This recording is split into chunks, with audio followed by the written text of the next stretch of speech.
നല്ല വൈകുന്നേരം നമുക്കെല്ലാം പൈക്കിന്റെ അമ്മന്റെ തിന്നാൻ പോലെ ഷവർമ നമ്മൾ തീരുമാനിച്ചു. നമ്മളെ കോയക്കായൽ അറബി ഒന്ന് കേട്ടി വരി.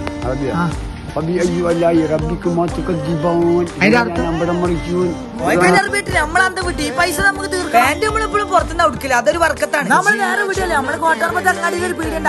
അവിടെ പോയി നല്ല ചൂടുള്ള സാധനം കിട്ടും. പ്ലേറ്റിന് 90 രൂപ. മുണ്ടിക്കത്തായിട്ട് അങ്ങാടി തന്നെയാണ് ഇട്ടില്ല നമ്മളെ പീടി. അങ്ങോട്ട് വേഗം പോരി. പ്ലേറ്റിന് 90 കിട്ടോ. തിന്ന് പോകാൻ സാധനം പറഞ്ഞപ്പോൾ ചെങ്ങായ്മത് അറിയാൻ തുടങ്ങിട്ടോ. നമുക്കുള്ള സാധനം പാർസലാക്കി കൊണ്ടിട്ട് കോയൊക്കെ പൊരിക്കുന്നത് ഇവിടെ കൊക്കൂടെ പൊരിച്ചോണ്ട് നമ്മൾ തിന്ന ചോറിന് നന്ദി കാണിക്കണമെങ്കിൽ നമ്മളതിന്റെ പൈസ കൊടുക്കണം. പച്ചക്കറി ആണെങ്കിലും ഫ്രൂട്ട്സ് ആണെങ്കിലും അതേമാതിരി വെജിറ്റബിൾ ആണെങ്കിലും ഞാനെന്തായാലും പറഞ്ഞത് സച്ചൊന്ന് പൊട്ടനാ. ചുരുക്കം പറഞ്ഞ എല്ലാ സാധനവും ഇവിടെ ഉണ്ട്. ഇങ്ങോട്ട് പോരിങ്ങൾ. അങ്ങനെ 1 2 4 ഷവർമ പ്ലേറ്റ് ആണ് നമ്മൾ. അത് കഴിഞ്ഞ് സൂപ്പർ ഭാവി മെഹറും പറയുന്നത് ഷവർമക്ക് പൊറോട്ട അത് നിർബന്ധമാണേ. അങ്ങനല്ലേ ഓല് പറയല്ലേ. ഇൻസ്റ്റാഗ്രാമിൽ നമ്മൾ സച്ചൂസ് പേജ് തുടങ്ങിയിട്ട് അതൊന്ന് പോയി ഫോളോ ചെയ്യുക. യൂട്യൂബിൽ സബ്സ്ക്രൈബ് ചെയ്യുക. ബെല്ലൈക്കൻ ഒരു ലൈക്ക് കൂടി ശ്വാസം മുട്ടിപ്പോയി ഒന്ന് ചെയ്യിട്ടോ. എന്നാലും നേരെ മോന്തിയേക്കിന് വാങ്ങി കൊടുക്കുകയാണ്. ഇനി ഞാൻ പുറകെ പോയി തിന്നട്ടെ. നമ്മൾ നല്ല സ്പീഡിലാട്ടോ പോണേ. നിങ്ങളായി നോക്കിയാൽ കാണാം. എന്നാ ശരി.